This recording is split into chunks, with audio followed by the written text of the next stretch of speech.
So come on guys, circular motion. Circular motion എന്ന് പറഞ്ഞിട്ടുണ്ടെങ്കിൽ എന്താണ്? ഇപ്പോ ഏതൊരു ഒബ്ജക്റ്റും ഒരു സർക്കുലർ പാത്തിക്കൂടെയാണ് ട്രാവൽ ചെയ്യണമെങ്കിൽ നമുക്കതിനെ സർക്കുലർ മോഷൻ എന്ന് വിളിക്കാം, അല്ലെ? അപ്പൊ നമ്മൾ അവിടെ സംസാരിക്കുന്ന കാര്യമാണ് സെൻട്രിപീറ്റൽ ഫോഴ്സ് എന്നൊക്കെ പറഞ്ഞ. സെൻട്രിപീറ്റൽ ഫോഴ്സ് എന്ന് വെച്ചിട്ടുണ്ടെങ്കിൽ ഏതൊരു സർക്കുലർ മോഷനിലും അതിന്റെ സർക്കുലർ പാത്തിന്റെ സെൻട്രലോട്ട് ആക്ട് ചെയ്യണ ഫോഴ്സ് ആണ് സെൻട്രിപീറ്റൽ ഫോഴ്സ്. അതായത് ആ ഒബ്ജക്റ്റിനെ ആ സർക്കുലർ ട്രാക്കില് കീപ്പ് ചെയ്യാൻ ആക്ട് ചെയ്യുന്ന ഫോഴ്സ് ആണ് സെൻട്രിപീറ്റൽ ഫോഴ്സ് എന്ന് പറഞ്ഞാൽ. ആക്ച്വലി സർക്കുലർ മോഷൻ എന്ന് വെച്ചാൽ നമുക്ക് ഒരു special topic system of particles and rotational motion എന്ന് പറഞ്ഞ ചാപ്റ്ററിലാണ്. ഇവിടെ ഞാൻ ലോസ് ഓഫ് മോഷന്റെ സർക്കുലർ മോഷൻ ആണ് പറയുന്നത്. അതുകൊണ്ട് സർക്കുലർ മോഷന്റെ വലിയ കാര്യമായിട്ട് ഇൻട്രൊഡക്ഷൻ ഒന്നും ഞാൻ തരുന്നില്ല. ജസ്റ്റ് ഇവിടെ നമ്മൾ സംസാരിക്കുന്നത് ബാങ്കിങ് ഓഫ് റോഡിലും അല്ലെങ്കിൽ ലെവൽ റോഡിൽ കൂടെയും ഒരു ടേണിങ്ങിലും വണ്ടി പോകുമ്പോൾ അവിടെ പറയാനുള്ള കുറച്ച് ഫിസിക്സിന്റെ ആപ്ലിക്കേഷൻ ആണ്. Okay, circular motion in detail അല്ല നമ്മൾ കാണുന്നത്. ഓക്കെ, സോ ഫസ്റ്റ് സർക്കുലർ മോഷനെ കുറിച്ച് പറയുമ്പോൾ നമുക്ക് സെൻട്രിപീറ്റൽ ഫോഴ്സ് എന്ന് പറഞ്ഞ ഒരു കാര്യം പറയാതിരിക്കാൻ വയ്യ.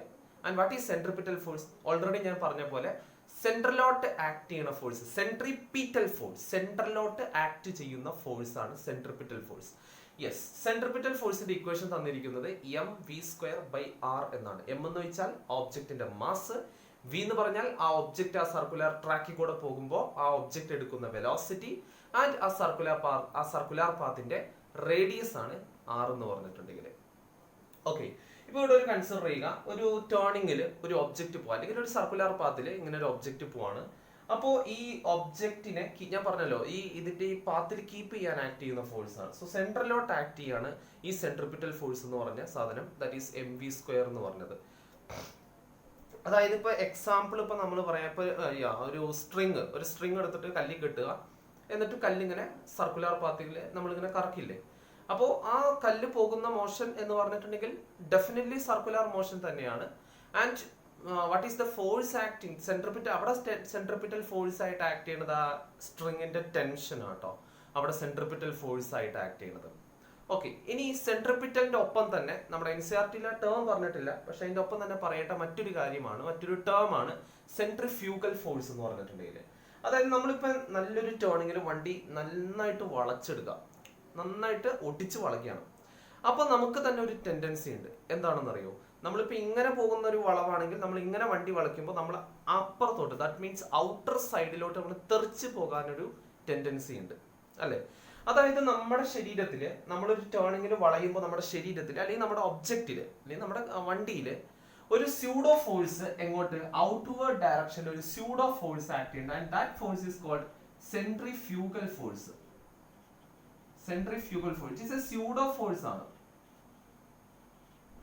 It is a pseudo force ആണ് സെൻട്രിഫ്യൂഗൽ ഫോഴ്സ് എന്നാ പറയുന്നത്. ആ സെൻട്രിഫ്യൂഗൽ ഫോഴ്സ് എന്താ? അത് മാഗ്നിറ്റ്യൂഡ് വൈസ് വളരെ സെൻട്രിപീറ്റൽ ഫോഴ്സ് തന്നെയാണ്. mv²/r തന്നെയാണ് അതിന്റെ ഇക്വേഷൻ വരുന്നത് സെൻട്രിഫ്യൂഗൽ ഫോഴ്സിന്റെ. And what is the peculiarity of that? അതിന്റെ ഡയറക്ഷൻ എന്ന് പറയുന്നത് opposite to that centripetal force. അതായത് സർക്കുലർ പാത്തിന്റെ ഉള്ളിലോട്ട് ആ സെൻട്രിപീറ്റൽ ഫോഴ്സ് ആക്ട് ചെയ്യുന്നത്, സെൻട്രിഫ്യൂഗൽ ഫോഴ്സ് ആക്ട് ചെയ്യുന്നത് സർക്കുലർ പാത്തിന്റെ പുറത്തോട്ടാണ്. എന്ന് വെച്ചാൽ ഒരു വണ്ടി സ്കിഡ് ചെയ്യാൻ കാരണം സെൻട്രിഫ്യൂഗൽ ഫോഴ്സ് ആണ്. മനസ്സിലായോ? വണ്ടി സ്കിഡ് ചെയ്ത് പുറത്തോട്ട്, ഇപ്പൊ കൂടുതൽ നമ്മൾ വളവിലുള്ള അപകടങ്ങളൊക്കെ കാണുന്നത് വണ്ടി എവിടെ കിടക്കുന്നതായിട്ടാ? വണ്ടി ഉള്ളില്, ദാറ്റ് മീൻസ് ആ ടേണിങ്ങിന്റെ ഉള്ളിലോട്ട് പോയാണോ വണ്ടി ഇടിക്കുന്നത് പൊതുവെ കാണാറുള്ളത്? അല്ല, വെരി റെയർ, ഇല്ല എന്ന് തന്നെ പറയാം. കൂടുതലും അപകടങ്ങൾ നമ്മൾ കാണുന്നത് വണ്ടി വെളിയിൽ കിടക്കുന്നതായിട്ടാണ്. That means because of this centrifugal force ആണ്. ഒരു സ്യൂഡോ ഫോഴ്സ്, ഒരു ടേണിങ്ങിൽ ഒരു സ്യൂഡോ ഫോഴ്സ് ആ വണ്ടിയിൽ ആക്ട് ചെയ്യുന്നുണ്ട്. എന്തിനാ? ആ വണ്ടീനെ സ്കിഡ് ചെയ്ത് പുറത്തോട്ട് ചാടിക്കാനായിട്ട്, സെൻട്രിഫ്യൂഗൽ ഫോഴ്സ്. സോ അങ്ങനെ സ്കിഡ് ചെയ്യാതിരിക്കണമെങ്കിൽ ഉള്ളിലോട്ട് ഒരു ഫോഴ്സ്, സെൻട്രിപീറ്റൽ ഫോഴ്സ് ആക്ട് ചെയ്യണം. ആ സെൻട്രിപീറ്റൽ ഫോഴ്സ് പല രീതിയിലാകാം. ഇപ്പൊ ഞാൻ പറഞ്ഞില്ലേ, ഇപ്പൊ ഒരു സ്ട്രിങ്ങിൽ ഒരു കല്ല് കെട്ടി കറക്കുകയാണെങ്കിൽ ആ കല്ലിനെ സെൻട്രിഫ്യൂഗൽ ഫോഴ്സ്, അതായത് കല്ല് തെറിച്ചു പോകാതെ ആ ട്രാക്കിൽ കീപ്പ് ചെയ്യുന്ന force, that is centripetal force. അവിടെ സെൻട്രിപീറ്റൽ ഫോഴ്സ് ആയിട്ട് ആക്ട് ചെയ്യുന്നത് ടെൻഷൻ ഇൻ ദ സ്ട്രിങ് ആണെന്ന് ഞാൻ ഓൾറെഡി പറഞ്ഞു. അതുപോലെ ന്യൂക്ലിയസിന് ചുറ്റും ഇലക്ട്രോൺസ് കറങ്ങുന്നത്, അതും ഒരു സർക്കുലർ മോഷൻ തന്നെയായിട്ട് എടുത്തൂടെ? അവിടെ ഇലക്ട്രോൺസ് സ്കിഡ് ചെയ്യാതെ പുറത്തോട്ട് പോവാതെ അല്ലെങ്കിൽ അതിന്റെ ട്രാക്കിൽ കീപ്പ് ചെയ്യുന്ന ആ സെൻട്രിപീറ്റൽ ഫോഴ്സ് എന്താണ്? ഇലക്ട്രോസ്റ്റാറ്റിക് ഫോഴ്സ് ആണ്. അല്ലെങ്കിൽ സോളാർ സിസ്റ്റം എടുക്കുകയാണെങ്കിൽ earth revolving around the sun, അല്ലെ? അതും സർക്കുലർ മോഷൻ തന്നെയാണ്, അല്ലെ? ഓർബിറ്റിൽ എന്താണ്, എർത്ത് റിവോൾവ് ചെയ്തുകൊണ്ടിരിക്കുകയാണ്. സോ അവിടെ എർത്തിനെ ആ ഓർബിറ്റിൽ തന്നെ കീപ്പ് ചെയ്യുന്ന ആ സെൻട്രിപിറ്റൽ ഫോഴ്സ് എന്താണ്? Gravitational force. So centripetal force എന്ന് പറഞ്ഞാൽ ഒരു കോമൺ, ഒരു ജനറിക് ടേം ആണ്. മനസ്സിലായോ? ഒരു ഫോഴ്സിന്റെ ഒരു കോമൺ ടേം ആണ്.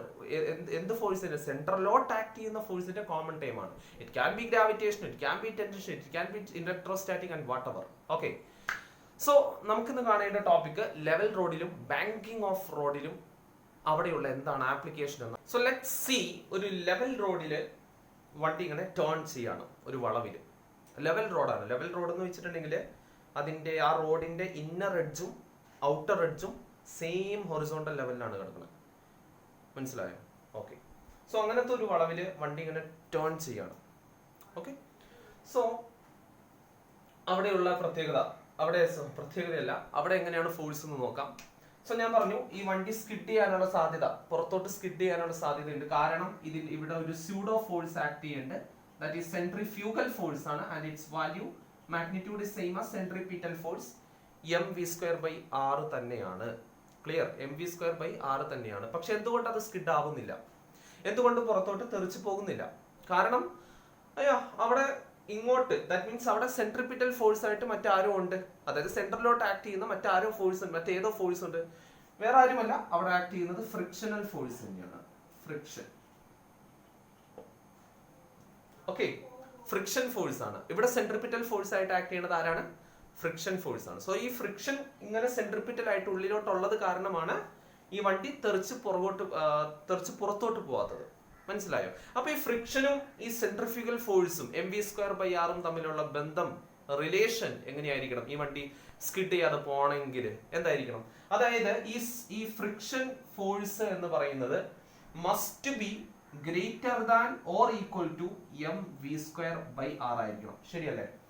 സപ്പോസ് ഈ mv²/r, അതായത് ഈ സെൻട്രിഫ്യൂഗൽ ഫോഴ്സ് ഈ ഫ്രിക്ഷനേക്കാൾ വലുതാണെങ്കിൽ എന്ത് സംഭവിക്കും? ഈ വണ്ടി പുറത്തോട്ട് പോവില്ലേ? സോ പുറത്തോട്ട് പോകാതിരിക്കണേ എന്ത് ചെയ്യണം? ഉള്ളിലോട്ട് വലിക്കുന്ന ഈ force, that is frictional force എന്തായിരിക്കണം? ഒന്നല്ലെങ്കിൽ ഈ ഫോഴ്സിനോട് തുല്യമായിരിക്കണം, അല്ലെങ്കിൽ വലുതായിരിക്കണം ആ ഫോഴ്സിനേക്കാളും. മനസ്സിലായോ? ഈ ഫ്രിക്ഷൻ ഒരു പ്രത്യേകതയുണ്ട്. എന്താ പ്രത്യേകത? ഫ്രിക്ഷൻ എന്ന് പറഞ്ഞാൽ ഒരു സെൽഫ് അഡ്ജസ്റ്റിംഗ് ഫോഴ്സ് ആണ്. അത് ഫ്രിക്ഷന്റെ ഒക്കെ ക്ലാസ്സിൽ നമുക്ക് നന്നായിട്ട് കാണാം. ഫ്രിക്ഷൻ എന്ന് പറഞ്ഞാൽ സെൽഫ് എന്ന് വെച്ചാൽ ഒന്നുകൂടി സ്പെസിഫിക് ആയിട്ട് പറയുകയാണെങ്കിൽ സ്റ്റാറ്റിക് ഫ്രിക്ഷൻ ആണ് ഇവിടെ ആക്ട് ചെയ്യുന്നത്. ബിക്കോസ് അങ്ങോട്ടോ ഇങ്ങോട്ടോ വണ്ടി മൂവ് ചെയ്യുന്നില്ലല്ലോ. സോ അവിടെ സ്റ്റാറ്റിക് ഫ്രിക്ഷനാണ്. സോ സ്റ്റാറ്റിക് ഫ്രിക്ഷന്റെ പ്രത്യേകത എന്ന് വെച്ചാൽ സെൽഫ് അഡ്ജസ്റ്റിംഗ് ആണ്. എന്ന് വെച്ചാൽ ഫോഴ്സ് കൂടുന്നതിനനുസരിച്ച് ഫ്രിക്ഷനും കൂടും, ഫോഴ്സ് കുറയുന്നതിനനുസരിച്ച് ഫ്രിക്ഷനും കുറയും. പക്ഷെ ഫ്രിക്ഷൻ കൂടി മാക്സിമം ഒരു ലിമിറ്റ് വരെ ആവുള്ളൂ, അതിനപ്പുറം കൂടെ ഒന്നുമില്ല, അല്ലെങ്കിൽ വണ്ടി ഒരിക്കലും മൂവ് ചെയ്യില്ലല്ലോ. സോ ഫ്രിക്ഷൻ എന്ന് പറയുന്നത് സെൽഫ് അഡ്ജസ്റ്റിംഗ് ആണ് എന്ന് പറഞ്ഞാലും അത് കൂടി ഒരു ലിമിറ്റിംഗ് ഫ്രിക്ഷൻ ഉണ്ട്, ഒരു ലിമിറ്റിംഗ് വാല്യൂ ഉണ്ട്, അല്ലെ? ലിമിറ്റിംഗ് നമ്മൾ പറയുന്നുണ്ടല്ലോ. ദാറ്റ് മീൻസ് മാക്സിമം ഫ്രിക്ഷന്റെ വാല്യൂ എത്രയാണ്? Is equal to mu times normal reaction ആണ്. മ്യൂ എന്ന് വെച്ചാൽ കോഎഫിഷ്യന്റ് ഓഫ് ഫ്രിക്ഷൻ. ശരിയല്ലേ? That's maximum value of friction, µn. അതിനുമേലെ അത് കൂടൂല. മനസ്സിലായോ? അപ്പോ µn, ഫ്രിക്ഷൻ എന്ന് പറഞ്ഞാൽ µn എന്ന് എഴുതാം. സോ µn എന്ന് പറയുന്നത് greater than or equal to mv²/r ആണ്. ശരിയല്ലേ? ഓക്കെ, ഈ വണ്ടി ഇങ്ങനെ ഒരു ഹൊറിസോണ്ടൽ ലെവലിൽ ഇവിടെ ഇങ്ങനെ നിൽക്കുമ്പോൾ നമുക്കറിയാം ഈ വണ്ടിയുടെ mg താഴോട്ട് ആക്ട് ചെയ്യുന്നുണ്ട്. കഴിഞ്ഞ ക്ലാസ്സിൽ നമ്മൾ കണ്ട ഫ്രീ ബോഡി ഡയഗ്രാം, mg താഴോട്ട് ആക്ട് ചെയ്യുന്നുണ്ട്. ശരിയല്ലേ? ഓക്കെ, പിന്നെ നോർമൽ റിയാക്ഷൻ കഴിഞ്ഞ ക്ലാസ്സിൽ പറഞ്ഞ കോൺടാക്ട് ഫോഴ്സ് 99% കോൺടാക്ട് ഫോഴ്സ്. അത് വണ്ടി ബിക്കോസ് ഇവിടെ രണ്ട് സർഫസും കോൺടാക്റ്റിൽ വന്നേക്കല്ലേ. സോ ഇവിടെ ഒരു നോർമൽ റിയാക്ഷൻ ആക്ട് ചെയ്യുന്നുണ്ട് perpendicular to the surface. Earth മാസിലോട്ട് ആക്ട് ചെയ്യുന്നുണ്ട്. നോർമൽ റിയാക്ഷൻ നമുക്കറിയാം. ഇവിടെ നോർമൽ റിയാക്ഷൻ മുകളിലോട്ടുള്ളത് കാരണം രണ്ടും മാസിൽ ആക്ട് ചെയ്യണത്. സോ നോർമൽ റിയാക്ഷൻ മുകളിലുള്ള കാരണം ഈ മാസ് മുകളിലോട്ട് പോകുന്നൊന്നുമില്ല. mg താഴോട്ടും കുഴിഞ്ഞു പോകുന്നു. mg ആക്ടിങ് ഡൗൺവേർഡ് ഡയറക്ഷനിലല്ലേ. സോ ബിക്കോസ് ഓഫ് ദാറ്റ് ഈ മാസ് താഴോട്ട് കുഴിഞ്ഞു പോകണമെന്നില്ല. അപ്പൊ നമുക്ക് അതിൽ നിന്ന് എന്ത് അനുമാനിക്കാം? Yes, upward force is equal to downward force. ഈ രണ്ട് ഫോഴ്സും ബാലൻസ്ഡ് ആണ്. അതാണ് മുകളിലോട്ടോ താഴോട്ടോ ഒരു മോഷൻ ഇല്ലാത്തത്. So we can write n is equal to mg. Okay, ഇവിടെ അപ്ലൈ ചെയ്യുക. So mu mg greater than or equal to mv²/r. ശരിയല്ലേ? m cancel. സോ v² എന്താണ്? v² less than or equal to ഇതെന്തിനാ cut ചെയ്തത്? Okay, mm cancel. Okay, so v square less than or equal to mu rg. Mu rg. So v is less than or equal to root of mu rg. Very important ട്ടോ. അതായത് ഒരു level റോഡിൽ വണ്ടിക്ക് എടുക്കാവുന്ന maximum velocity എത്രയാണെന്ന് അത് പറയുന്നത്. Maximum velocity എത്രയാണ്? Less than or equal to. So maximum velocity എത്രയാണ്? ഈക്വൽ ടു mu rg ആണ്. This is v max. This is v max. ഒരു ലെവൽ റോഡില് ആ വളവില് വണ്ടിക്ക് എടുക്കാവുന്ന മാക്സിമം വെലോസിറ്റി എത്രയാണ്? റൂട്ട് ഓഫ് mu rg ആണ്.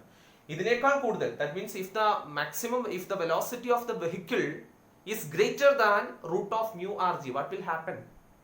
വണ്ടി സ്കിഡ് ചെയ്യും. മനസ്സിലായോ? സോ ആ വളവില് ഒരു ലെവൽ റോഡില് വണ്ടിക്ക് എടുക്കാവുന്ന maximum value of the velocity എന്ന് പറയുന്നത് അണ്ടർ റൂട്ട് mu rg ആണ്. ക്ലിയർ? ഡെറിവേഷനൊക്കെ ചോദിക്കാറുണ്ട്. ബോർഡ് എക്സാമിനാണെങ്കിൽ പറയാൻ വേണ്ട, 3 മാർക്കിനൊക്കെ ചോദിക്കാറുണ്ട് ഈ 2 ക്വസ്റ്റ്യനും. ഓക്കെ, സോ ലെവൽ റോഡിലെ കാര്യങ്ങൾ ഇതൊക്കെയാണ്.